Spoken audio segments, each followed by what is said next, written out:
Student welcome to मेरे Vishwakarma YouTube channels. और आज हम लोग क्लास 9th की ज्योमेट्री लाइंस एंड एंगल्स में जो इसके पहले वाली वीडियो में हम लोग पढ़े थे linear pair Exim. Linear pair Exim में क्या था कि भाई एक हमारे पास स्ट्रेट लाइन है, सीधी लाइन है, ठीक है, सीधी लाइन है और इस लाइन पर कोई रे आकर मिलती है तो ये एंगल दोनों एंगल का सम कितना होता था 180।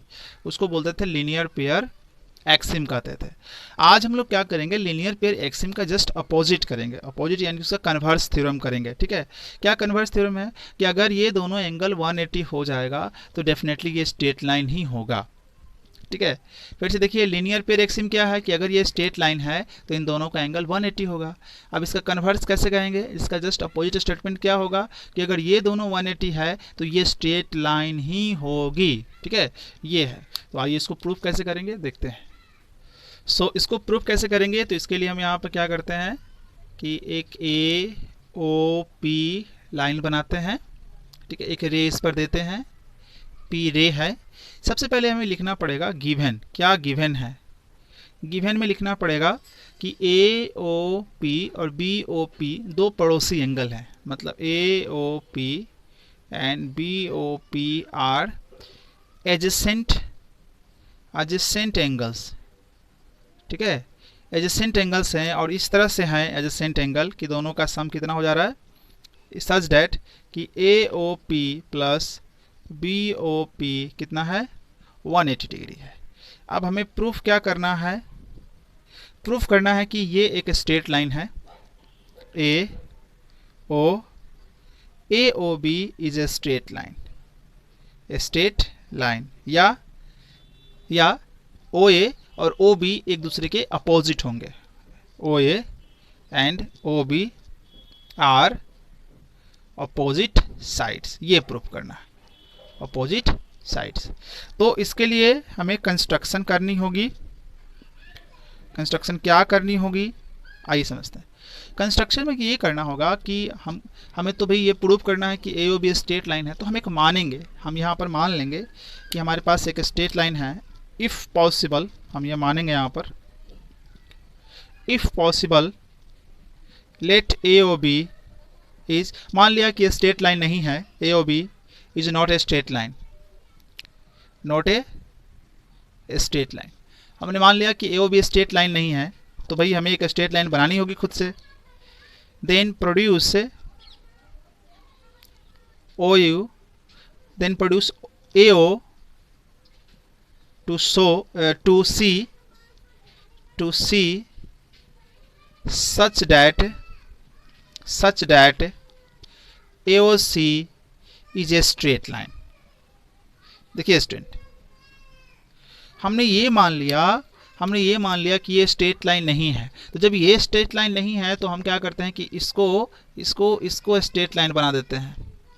हम ये मान लेते हैं कि ये स्ट्रेट लाइन है, ये ठीक है, सी को ये है। तो हमें तो ये प्रूव करना है कि स्ट्रेट लाइन है, तो हमने मान लिया कि ये स्ट्रेट लाइन नहीं है, तो स्ट्रेट लाइन हमने खुद से एक बनाया, वो ये है आपका ए ओ सी इज ए स्ट्रेट लाइन। ठीक है, सो स्टूडेंट हमने क्या माना है, हमने माना है कि A O C is a straight line. ऐसा हमने क्या किया है, ऐसा हमने कंसिडर किया है। तो मैं यहाँ लिख देता हूँ बाई सपोजिशन, हमने सपोज कर लिया है कि A O C straight line है। तो जब ये स्ट्रेट लाइन हमारे को है, ये स्ट्रेट लाइन है, ठीक है, तो ये इस पर ये एंगल बन रहा है, ये 180 का होगा। इसका मतलब ए ओ पी और उधर से सी ओ पी, ये इसको हमने स्ट्रेट लाइन माना है। तो ये एंगल इन दोनों का वैल्यू 180 होगा। तो ए ओ पी इधर पी ओ सी भी लिख सकते थे या सी ओ पी लिख सकते थे, 180। ठीक है, 180 ये है ना, ये हमारे को मिला। और हम क्या जानते थे, हमें पता है कि ए ओ पी गिवन में, आप देखिए गिवन में मैंने लिखा है क्या कि ए ओ पी और बी ओ पी कितना होता है 180 डिग्री। ठीक है, ये गिवन में दिया हुआ था। तो हम क्या करते हैं यहाँ पर कि ए ओ पी और सी ओ पी, यहाँ 180 की जगह हम ये गिवन में हमें ये मालूम था, गिवन में हमने लिखा था कि A O P B O P दोनों से 180 है। तो ये 180 का वैल्यू जो है ये हम रख देंगे यहाँ पर, ये जो 180 दिख रहा है ये 180 की वैल्यू ये रखेंगे। तो A O P plus B O P. अब आप देखिए यहाँ पर ये और ये कैंसिल हो जा रहा है, तो angle C O P is equal to angle B O P. C O P जो है किसके इक्वल हो गया, सी ओ पी जो हो गया ना वो बी ओ पी के इक्वल हुआ।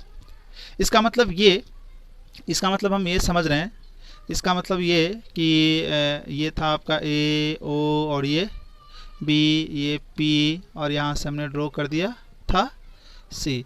तो हमें यहाँ क्या मिला, हमें ये मिला कि ये एंगल और ये एंगल दोनों सेम है। देखिए सी ओ पी ये एंगल, ठीक है, और बी ओ पी है ना, तो ये दोनों एंगल सेम है। देखने से तो लग रहा है कि ये बड़ा है ये छोटा है, बिल्कुल, बट ये यहाँ पर प्रूफ में आया कि ये दोनों एंगल सेम है। इसका मतलब क्या हुआ, ये दोनों एंगल सेम तभी होंगे जब आपका क्या, जब का ये वाला साइड इसके बराबर होगा तब, है ना, ये वाला साइड इसके बराबर होगा तब। तो यहाँ लिखेंगे कि this is true only when, ये तभी सही होगा जब OC आ जाए किस पर, OB पर, यानी कि OC और OB एक दूसरे से मिल जाएं, कोइंसाइड हो जाए, ठीक है ना, OB और OC एक दूसरे से मिल जाएं, ठीक है, ये इसके बराबर हो जाए, यानी कि OC कर सकते हैं किसके बराबर हो जाए, OB के बराबर हो जाए, ठीक है ना, OC OB हो जाए, ठीक है, किरण OC इक्वल टू किरण OB हो जाए।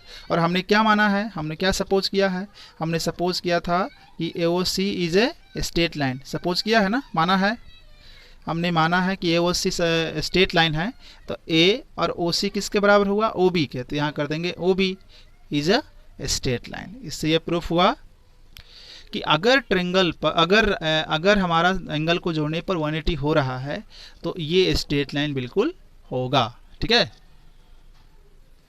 सो स्टूडेंट अभी हम लोग देखेंगे sum of all the angles round a point is equal to 360। एक अगला थ्योरम देख लेते हैं कि एक पॉइंट हमारे पास है, ये एक पॉइंट हमारे पास है, और इस पॉइंट के चारों तरफ जितने भी एंगल बनेंगे सभी एंगल का सम कितना हो जाएगा, 360 होगा। यही हमें प्रूव करना है।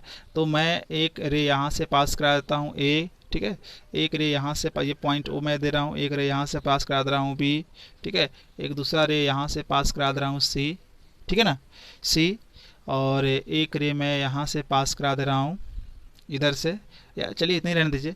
तो हमें क्या, ये देखिए ये पॉइंट है, इस पॉइंट के चारों तरफ कौन कौन एंगल बना। सबसे पहले लिखेंगे हम गिवन में क्या लिखेंगे कि एक पॉइंट है हमारे पास, पॉइंट है ओ, ठीक है ना, एक पॉइंट ओ है, और ओ से कौन कौन सी रे जा रही है, ओ ए रे, ओ ए, O B and O C, है ना, O C are passing through it, इससे सब निकल रहे हैं, जा रहे हैं, गुजर रहे हैं, ठीक है। तो प्रूफ क्या करना है, प्रूफ करना है कि ये जो एंगल यहाँ बना, ये एंगल और ये एंगल, ठीक है, ये सभी एंगल की जो वैल्यू होगी वो 360 होगी। तो इस एंगल का नाम क्या पड़ेगा, BOC प्लस, ठीक है, इस एंगल का क्या नाम पड़ेगा, इस एंगल का नाम पड़ेगा यहाँ पर आपका, इस एंगल का नाम पड़ेगा AOB, ठीक है, AOB पड़ेगा। और इस एंगल का नाम क्या पड़ेगा, इस एंगल का जो नाम पड़ेगा आपका AOC।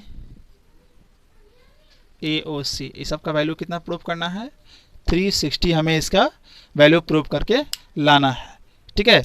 तो देखिए कि ये तो हो गया। अभी हम इसको प्रूव करने के लिए क्या करेंगे, हमारे पास एक भी स्ट्रेट लाइन यहाँ पर नहीं है, ठीक है ना, एक भी स्ट्रेट लाइन हमारे पास यहाँ नहीं है। तो सबसे पहले हम क्या करेंगे कि एक स्ट्रेट लाइन बनाएंगे, जैसे ये है, तो इधर मैंने इसको ड्रॉ कर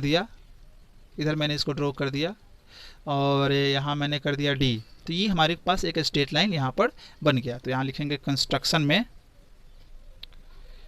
कंस्ट्रक्शन में लिखेंगे हम लोग यहाँ पर कि ड्रॉ OD, है ना, ड्रॉ रे OD, है ना, अपोजिट टू, इसके जस्ट अपोजिट ड्रॉ किया है, अपोजिट टू रे OA, ठीक है। अब हम लोग आते हैं प्रूफ पर। अब आप देखिए यहाँ पर कि ये एक स्ट्रेट लाइन हुआ, ये एक स्ट्रेट लाइन हुआ, बिल्कुल, AOD is a straight line. ये एक स्ट्रेट लाइन है और ऊपर में इस पे कौन सा रे मिल रही है, OC रे जो है ना, OC रे जो है स्टैंड्स ऑन इट, इस पर खड़ी है, एंड स्टैंड ऑन इट, इस पर खड़ी है, ठीक है। तो अब आपको पता है कि ये एंगल दोनों मिलकर 180 होगा, तो इस एंगल का नाम हो जाएगा DOC या COD कर दीजिए, COD, और इस एंगल का नाम हो जाएगा AOC, और यहाँ हो गया 180, इक्वेशन नंबर 1। फिर यहाँ लिखेंगे कि फिर स्ट्रेट लाइन है और इस पर ये रे लेके चलेंगे, since AOD is a straight line, और दिस टाइम हमारा OB रे स्टैंड ऑन इट, इस पर खड़ा है, तो ये एंगल 180 हो जाएगा, इसका नाम BOD कर दीजिए, और इसका नाम AOB या BOA कर दीजिए। ये कितना हो गया, 180 हो गया, ठीक है। तो अब यहाँ पर क्या करते हैं, इसमें जो है अब ध्यान दीजिएगा कि अब इन दोनों इक्वेशन को हम ऐड करेंगे, ठीक है। इन दोनों इक्वेशन को ऐड करेंगे, तो इन दोनों इक्वेशन को ऐड करेंगे तो हमें यहाँ मिलेगा 1 + 2, तो ये और ये ऐड होगा साथ में, तो COD + AOC, यहाँ BOD AOB, और राइट हैंड साइड में 180 + 180, राइट। अब इसको थोड़ा सा अरेंज कर लेते हैं हम, COD और BOD को साथ में ले लिया, एंगल AOC और एंगल AOB इधर आपको लिख दिया, यहाँ हो गया 360। अब ये बताइए COD और BOD के मिलने से क्या बनेगा, BOD ये हुआ और COD ये हुआ, इन दोनों एंगल को ऐड कर देंगे, तो हो जाएगा आपका, पहले BOD था और फिर COD था, ये दोनों एंगल ऐड हो गया तो ये सीधे ऐसे हो जाएगा, यानी कि BOC बन जाएगा, ठीक है। ये हो जाएगा आपका BOC, यहाँ होगा AOC, यहाँ होगा AOB, और यहाँ होगा 360। सो स्टूडेंट, इस तरह से ये प्रूफ हो गया। अगले क्लास में हम इस पर बेस्ड क्वेश्चन करेंगे। Thank you.